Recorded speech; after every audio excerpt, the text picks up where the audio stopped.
اعوذ باللہ من الشیطان اللعین الرجیم بسم اللہ الرحمن الرحیم الحمد للہ والصلاۃ علی اہلہا اما بعد فقد قال اللہ تبارک و تعالی فی محکم کتابہ المجید وفرقانہ الحمید وقولہ الحق بسم اللہ الرحمن الرحیم وکلا نقص علیک من انباء الرسل ما نثبت بہ فؤادک وجاءک فی ھذہ الحق وموعظۃ وذکریٰ للمؤمنین۔ سامعین محترم، بالعصر رمضان ٹرانسمیشن میں پروگرام تاریخ کے جھروکوں سے کے ساتھ باقر نقوی آپ کی خدمت میں حاضر ہے۔ آج مسلسل ہماری یہ 24ویں نشست ہے۔ سلسلہ گفتگو حضرت آدم علیہ السلام سے شروع ہوا اور پھر ان کی نسل حضرت شیس اور حضرت یافس سے قرۂ ارض پر پھیلی، اور یہ سلسلہ آگے بڑھتے ہوئے حضرت نوح علیہ السلام تک، اور پھر وہاں سے حضرت ابراہیم علیہ السلام تک، اور پھر حضرت ابراہیم علیہ السلام کی اولاد سے دو سلسلے، ایک سلسلہ بنی اسحاق کا سلسلہ اور ایک سلسلہ بنی اسماعیل کا سلسلہ۔ بنی اسحاق جو بعد میں بنی اسرائیل بھی کہلائے، ان کے پیغمبران جو اس قوم میں مبعوث ہوئے، وہ تذکرہ تفصیل سے آپ کے سامنے پیش کیا گیا، اور اس کے علاوہ دوسری جانب بنی اسماعیل کا تمام سلسلہ حضرت اسماعیل علیہ السلام سے لے کر حضرت ہاشم، حضرت عبد المطلب، حضرت ابو طالب، حضرت عبداللہ، اور پھر اس کے بعد رسول خدا کی حیات گرامی آپ کے سامنے پیش کی جا رہی ہے۔ کل ہم یہاں تک پہنچے تھے کہ خداوند عالم نے امیر کائنات علی ابن ابی طالب علیہ السلام کے ہاتھوں پر خیبر فتح کیا، اور جب خیبر فتح ہو گیا تو رسول اللہ جب واپس مدینہ روانہ ہونے لگے تو خیبر کے نواح میں ایک سرسبز و شاداب بستی تھی کہ جس بستی کا نام فدق تھا۔ دراصل یہ سرزمین حضرت نوح علیہ السلام کے بیٹے حضرت حام کے فرزند فدق کے نام پر آباد تھی۔ فدق ابن حام ابن نوح وہ شخصیت تھے کہ جو اس علاقے میں پہلے آ کر آباد ہوئے، اور اس بستی کا نام انہی کے نام پر اراضی فدق تھا۔ یہاں پہ رہنے والے یہودیوں نے جب امیر کائنات کے بہادری کے جوہر دیکھے اور ان کے ہاتھ پر خیبر کی فتح دیکھی تو انہوں نے اپنے نمائندے رسول اللہ کی طرف روانہ کیے اور یہ عرض کی کہ ہم اپنی زمین سے دستبردار ہوتے ہیں، اس کی ملکیت سے دستبردار ہوتے ہیں، جس طرح آپ نے اہل خیبر کو ان کی زمین پر کاشت کی اجازت دی ہے، جس معاہدے کے تحت، اسی معاہدے کے تحت آپ ہمیں بھی یہاں پر رہنے اور کاشت کی اجازت دے دیجئے، اور ہم اس سرزمین سے دستبردار ہوتے ہیں۔ انہوں نے وہ زمین رسول خدا کو ہبہ کر دی اور خود وہاں پہ مزاروں کے طور پر، کاشتکاروں کے طور پر رہنے لگے، اور معاہدہ یہ طے پایا کہ زمین کی آدھی آمدن جو ہے وہ رسول اللہ کے پاس جائے گی، اور باقی جو آمدن ہے وہ وہاں پہ جو کاشتکار ہیں، جو معاہدہ کر رہے ہیں، وہ ان کے پاس رہے گی، اور وہ اپنے اخراجات کے لیے اسے استعمال کریں گے۔ اسی کے بارے میں خداوند عالم نے سورہ مبارک حشر میں یہ ارشاد بھی فرمایا تھا کہ وما افاء اللہ علی رسولہ منہم فما اوجفتم علیہ من خیل ولا رکاب ولکن اللہ یسلط رسلہ علی من یشاء واللہ علی کل شیء قدیر، کہ جو کچھ خدا اپنے پیغمبر کو ان لوگوں سے دلوائے کہ جہاں نہ تمہارے اونٹ اور نہ تمہارے گھوڑے دوڑائے گئے ہوں، تو خدا اپنے پیغمبر کو جہاں چاہتا ہے وہاں تسلط عطا کرتا ہے، وہ ہر چیز پر قادر ہے۔ تو یہ جو مال جو بغیر لڑائی کے حاصل ہو جائے، اسے شریعت میں مال فے یا انفال کہا جاتا ہے، اور یہ خالصتاً رسول اللہ کا حصہ ہوتا ہے۔ یہ اراضی رسول اللہ کے نام ہبہ کر دی گئی، اور جب یہ اراضی رسول اللہ کے نام ہبہ کر دی گئی تو یہاں پہ جلال الدین سیوطی نے اپنی تفسیر در منصور میں، چوتھی جلد ہے اور اس کا صفحہ نمبر 177 ہے، انہوں نے یہاں پہ اس بات کو نقل کیا کہ جب یہ اراضی رسول اللہ کو مل گئی تو اس کے کچھ ہی وقت کے بعد ایک آیت نازل ہوئی، وآت ذی القربیٰ حق کہا کہ اپنے قربا کو ان کا حق دے دیا جائے۔ تو جلال الدین سیوطی یہ لکھتے ہیں کہ رسول اللہ نے جناب سیدہ کو یہ زمین لکھ کر دے دی، یعنی اپنی بیٹی حضرت فاطمہ زہرا کو یہ زمین فدق لکھ کر دے دی۔ اور اسی طرح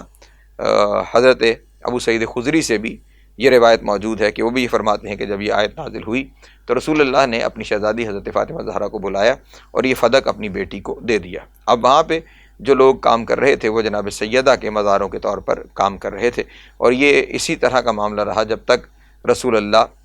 دنیا میں رہے، اور جب رسول اللہ پردہ فرما گئے تو اس کے بعد اس اراضی پر حکومت نے قبضہ کر لیا، اور اس اراضی سے جناب سیدہ کے اموال کو اور ان کے مزاروں کو بے دخل کر دیا گیا۔ رسول اللہ نے اپنی زندگی میں یہ اراضی جناب سیدہ کو دے دی تھی، جبکہ رسول اللہ کی دنیا سے جانے کے بعد اس اراضی کو جناب سیدہ سے چھین لیا گیا۔ یہاں تک تو معاملہ رہا خیبر کا اور فتح خیبر کا۔ یہ سارا معاملہ سن 7 ہجری میں پیش آیا۔ سن 8 ہجری میں ایک اور اہم واقعہ جو پیش آیا وہ یہ کہ جب صلح حدیبیہ ہوئی تھی سن 6 ہجری میں، تو اس وقت کچھ قبائل جو ہے وہ رسول اللہ کے حلیف ہوئے تھے اور کچھ قبائل جو ہے وہ کفار مکہ قریش کے حلیف ہوئے تھے۔ بنو بکر یعنی جو مکہ میں رہنے والے قبائل تھے، بنو بکر اور بنو خزا۔ جو بنو بکر تھا وہ قریش کا ساتھی تھا اور جو بنو خزا تھا وہ رسول اللہ کا حلیف ہوا۔ اس معاہدے میں یہ طے پایا تھا کہ 10 برس تک دونوں اطراف کی جانب سے کسی قسم کی کوئی بھی معاہدہ شکنی نہیں ہوگی، کوئی بھی جنگ و جدل کا سلسلہ نہیں ہوگا، کوئی بھی ایک دوسرے کو نقصان نہیں پہنچائے گا، اور اگر کسی نے بھی دوسرے کو نقصان پہنچایا تو پھر اس امن کے معاہدے کو ختم سمجھا جائے گا۔ اسی دوران یہ ہوا کہ مکہ کے اندر بنو بکر نے بنو خزا پر حملہ کیا، ان کے ایک شخص کو قتل کر دیا، اور یہ شورشیں مسلسل بڑھتی رہیں حتیٰ کہ بنو خزا کو حرم میں یعنی خانہ کعبہ میں پناہ لینی پڑی۔ پناہ لینے کے باوجود حرم کے اندر اس قدر خون ریزی ہوئی کہ حرم کے ارد گرد گلیوں میں خون بہہ نکلا۔ جب بنو خزا اس قدر مظلوم ہو گئے کہ ان کے لوگ مسلسل قتل ہو لیتے جا رہے تھے، تو انہوں نے 40 افراد کا ایک وفد رسول خدا حضرت محمد مصطفیٰ صلی اللہ علیہ وآلہ وسلم کے پاس مدینہ روانہ کیا کہ ہمارے اوپر اس معاہدے کے باوجود مکہ میں ظلم روا رکھا گیا ہے اور ہمارے اتنے لوگ قتل ہو چکے ہیں، تو آپ ہماری مدد فرمائیے۔ جب رسول اللہ کے پاس یہ خبر پہنچی تو رسول اللہ بہت رنجیدہ ہوئے، بہت دکھی ہوئے کہ جو معاہدہ ہم نے امن کا معاہدہ کیا تھا اس معاہدے کی پاسداری نہ کی گئی۔ رسول اللہ نے ایک پیغام قریش کی جانب بھجوایا، کیونکہ قریش جو ہے وہ بنو بکر کے حلیف تھے اور ان کے ساتھی تھے، اور اس لڑائی کے دوران انہوں نے بنو بکر کو ہتھیار بھی فراہم کیے اور ان کا ساتھ بھی دیتے رہے، اور قریش کے بہت سارے افراد جو ہے وہ بنو بکر کی طرف سے بنو خزا کے ساتھ لڑائی بھی کرتے رہے۔ تو رسول اللہ نے قریش کو یہ پیغام بھیجا کہ بنو خزا کے جو لوگ تم نے قتل کیے ہیں ان کا قصاص ادا کرو اور فوری طور پر اپنے آپ کو بنو بکر سے جدا کرو۔ قریش نے یہ دونوں باتیں ماننے سے انکار کر دیا۔ تو جب انہوں نے یہ دونوں باتیں ماننے سے انکار کر دیا تو پھر رسول اللہ نے یہ پیغام روانہ کیا کہ اب تم نے خود معاہدے کو توڑا ہے، اور اب جب معاہدہ ختم ہو چکا ہے تو پھر امن کا جو معاملہ تھا دونوں جانب سے جس کے اوپر دستخط تھے، اور شرط یہ تھی کہ دونوں جانب سے کوئی کسی کے حلیف کو نقصان نہیں پہنچائے گا، تم نے خود وہ معاہدہ توڑا اور تم نے ہمارے حلیفوں کو نقصان پہنچایا، اور پھر ہم نے جو شرائط تمہارے سامنے رکھی تم نے ان شرائط کو بھی قبول نہیں کیا، تو اب تم نتائج بھگتنے کے لیے تیار ہو جاؤ۔ جب یہ پیغام پہنچا مکہ میں تو مکہ کے رہنے والے بالخصوص ابو سفیان اس بات سے بخوبی آگاہ تھا کہ اگر رسول اللہ نے مکہ پر حملہ کر دیا تو پھر جان بچانا مشکل ہو جائے گی۔ وہ مدینہ آیا، مدینہ آ کر اس نے کوشش کی کہ کسی طرح معاملات کو سلجھایا جا سکے، لیکن رسول اللہ کیونکہ معاہدے کے پابند ہیں اور اپنے عہدے اور اپنے منصب کے حوالے سے بھی ان کے لیے ضروری ہے کہ وہ اپنے معاہدے کی پاسداری کریں۔ ابو سفیان وہاں سے مایوس ہو کر واپس مکہ آ گیا اور رسول اللہ نے 10,000 کا ایک لشکر تیار کیا اور رسول اللہ مکہ کی جانب روانہ ہو گئے۔ لشکر میں سے اکثریت کو اس بات کی اطلاع نہ دی گئی کہ ہم کس جانب جا رہے ہیں، کیونکہ رسول اللہ نہیں چاہتے تھے کہ یہ خبر مکہ میں پہلے پہنچ جائے اور وہاں پہ کسی قسم کی ایسی تیاری شروع ہو جائے جس سے خون ریزی کا خدشہ ہو سکے۔ ایک شخص نے کوشش کی، جاسوسی کی کہ اپنی کنیز کے ذریعے وہ ایک پیغام بھیجے، لیکن رسول اللہ کو اس بات کی خبر ہو گئی اور رسول اللہ نے امیر کائنات کو اس کنیز کے تعاقب میں بھجوا کر اسے گرفتار کروا لیا اور اس سے وہ خط برآمد ہو گیا۔ بہرحال رسول اللہ 10,000 کا لشکر لے کر روانہ ہو گئے مکہ کی جانب، اور اسی ماہ رمضان المبارک میں سن 8 ہجری رسول اللہ مکہ سے تقریباً 12 میل باہر رسول اللہ نے پڑاؤ کیا۔ مکہ میں جو رسول اللہ کے نمائندے تھے حضرت عباس ابن عبد المطلب، وہ مکہ سے نکل کے رسول اللہ کے ساتھ شامل ہو گئے، اور ایک رات جب وہ باہر گشت کے لیے نکلے ہوئے تھے تو رستے میں ان کی ملاقات ابو سفیان سے ہوئی، اور جب ابو سفیان نے پوچھا عباس ابن عبد المطلب سے کہ یہ کون لوگ ہیں کہ جو اتنے بڑے لشکر کے ساتھ یہاں پہ موجود ہیں، تو اس وقت حضرت عباس ابن عبد المطلب نے بتایا کہ یہ رسول خدا حضرت محمد مصطفیٰ ہیں جو اپنے جانثاروں کے ساتھ یہاں پہ پڑاؤ ڈالے ہوئے ہیں۔ اس وقت ابو سفیان نے یہ جملہ کہا کہ جسے مورخین نے اپنی کتابوں میں نقل کیا کہ عباس، تمہارے بھتیجے نے بڑی حکومت بنا لی ہے، بڑی سلطنت بنا لی ہے، ملکن عظیمہ کا لفظ اس نے استعمال کیا۔ تو اس وقت جناب عباس ابن عبد المطلب نے وہ جملے ارشاد فرمائے کہ جو جملے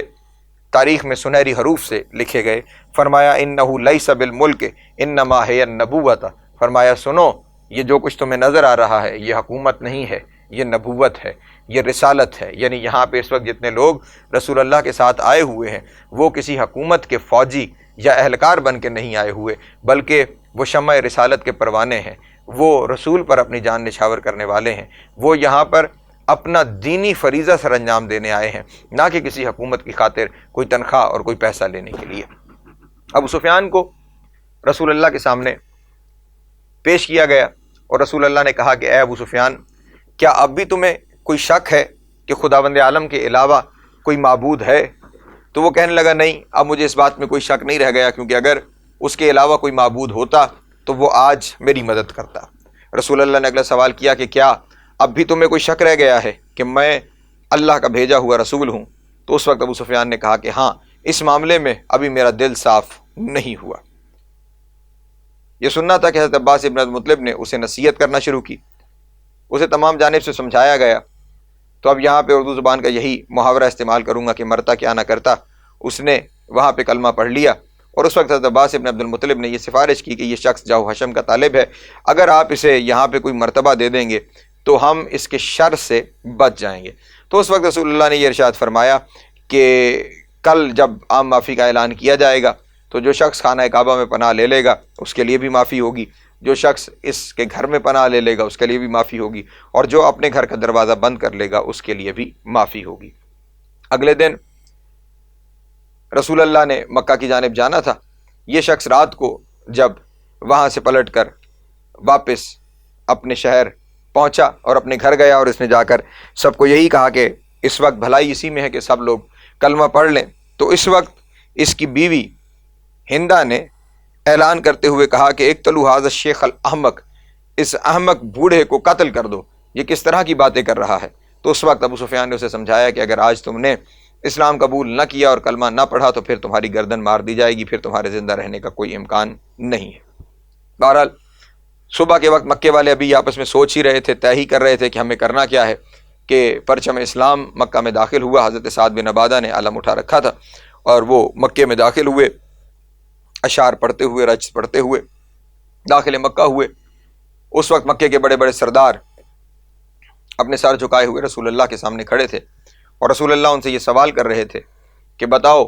آج تمہارے ساتھ کیا سلوک کیا جائے۔ تو اس وقت ان میں سے ایک شخص نے پکار کر کہا کہ آپ کریم باپ اور کریم چچا کے بیٹے ہیں، اس لیے ہم آپ سے عفو درگزر کی ہی امید رکھتے ہیں، آپ ہم پر رحم فرمائیں گے۔ یہ سننا تھا کہ رسول اللہ نے یہ ارشاد فرمایا کہ لا تثریب علیکم الیوم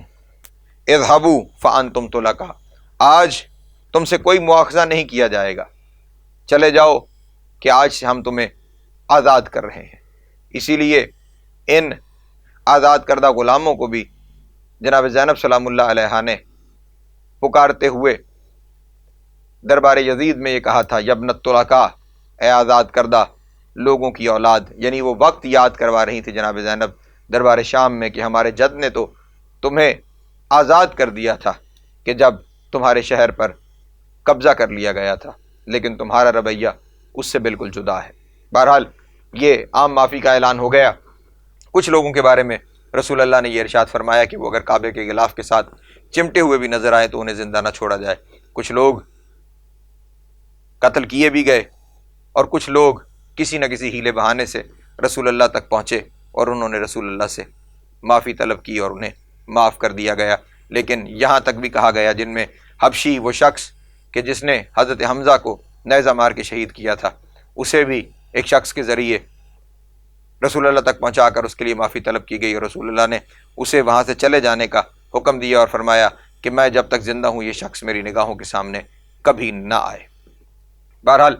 سرزمین مکہ جو آبائی وطن تھا رسول اللہ کا، آج پھر اس سرزمین پر تسلط تھا اسلام کا، آج پھر اس سرزمین پر اختیار تھا رسول اسلام کا۔ اب جو سب سے پہلا عمل رسول اللہ نے اس معافی کے بعد فرمایا وہ عمل تطہیر کعبہ کا عمل تھا۔ کعبہ کے ارد گرد بہت سارے بت نصب تھے۔ یہاں پہ ایک غلط فہمی کا ازالہ کر دوں کہ ہمارے یہاں اکثر جب مکہ میں بڑے بتوں کا نام لیا جاتا ہے، لات، منات، حبل، عزا، لات، منات، حبل، عزا، عزا ان میں ایک دیوی ہے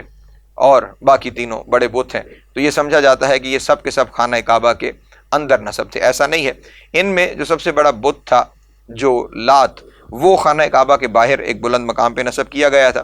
باقی جتنے بت تھے وہ مختلف جگہ پہ، مثلا حبل جو ہے وہ مکہ سے باہر مقام نخلا ہے ایک، اس جگہ پر عزا جو ہے وہ وہاں پہ اس کی مورتی نصب کی گئی تھی۔ اسی طرح مدینے کے باہر جو ہے وہ وہاں پہ ایک بت موجود تھا۔ مختلف جگہ پہ طائف کے قریب جو ہے وہاں پہ ایک بڑا بت نصب کیا گیا تھا۔ تو یہ بت جو ہے مختلف جگہوں پر نصب کیے گئے تھے، لیکن جہاں پہ بھی ایک بڑی تعداد میں 360 کے قریب جو ہے وہ حرم میں خانہ کعبہ کے ارد گرد جو ہے وہ بت نصب کیے ہوئے تھے۔ یہ بت کسی زمانے میں ایک شخص تھا جس کا نام عمر ابن حی الخزائی ہے، وہ سن 207 عیسوی میں امالکہ کے علاقے میں گیا تھا اور وہاں پہ اس نے بت پرستی اور بتوں کو دیکھا، تو وہاں سے کچھ بت اٹھا کے لے آیا اور پھر یہاں پہ جو ہے وہ بت پرستی ہونے لگی، اور ایک یوں سمجھیں کہ جہاں بت پرستی بطور عبادت اپنا لی گئی وہاں پہ بت گری بطور کاروبار بھی اپنا لی گئی، تو دونوں کام ان لوگوں کے چلتے رہتے تھے۔ تو وہاں پہ بتوں کو گرانے کا عمل شروع کیا گیا، اور رسول اللہ نے اس عمل کو یوں شروع کیا کہ امیر کائنات علی ابن ابی طالب علیہ السلام کو اپنے کاندھوں پر بلند کیا اور انہیں کہا کہ بت توڑنا شروع کرو۔ رسول اللہ کے کندھوں پر بلند ہو کر امیر کائنات نے تمام بتوں کو توڑ دیا، اسی لیے امیر کائنات کو بت شکن بھی کہا جاتا ہے۔ مکہ میں رسول اللہ کے پاکیزہ شانوں پر سوار ہو کر حکم رسول سے امیر کائنات نے تمام بتوں کو توڑ دیا۔ جب تمام بتوں کو توڑ دیا تو اس وقت امیر کائنات جب رسول اللہ کے کندھوں سے اتر کر دوبارہ زمین پر تشریف لائے تو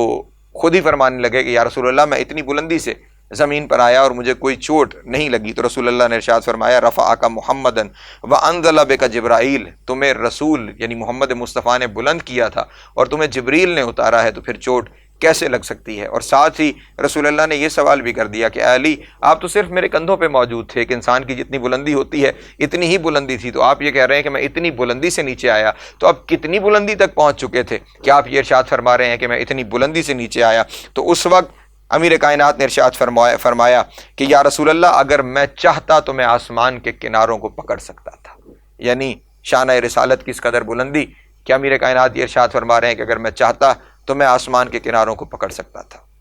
بہرحال تمام بت گرا دیے گئے اور کعبے کی تطہیر کر دی گئی۔ رسول اللہ نے کعبہ کا طواف کیا اور آج سے یہ مکہ پھر سے اسلام کے زیر تسلط آ گیا، اور یہ گھر جو خدا کا گھر تھا جس پہ بتوں کا قبضہ تھا، یہ گھر بتوں سے پاک کر دیا گیا امیر کائنات علی ابن ابی طالب کے ذریعے، اور پھر سے یہ بیت اللہ ہو گیا اور لوگ اس کا طواف کرنا شروع ہو گئے۔ آج کی حد تک باقر نقوی کو پروگرام تاریخ کے جھروکوں سے کے ساتھ اجازت دیجیے، کل انشاءاللہ یہیں سے سلسلہ گفتگو شروع ہوگا۔ خدا حافظ۔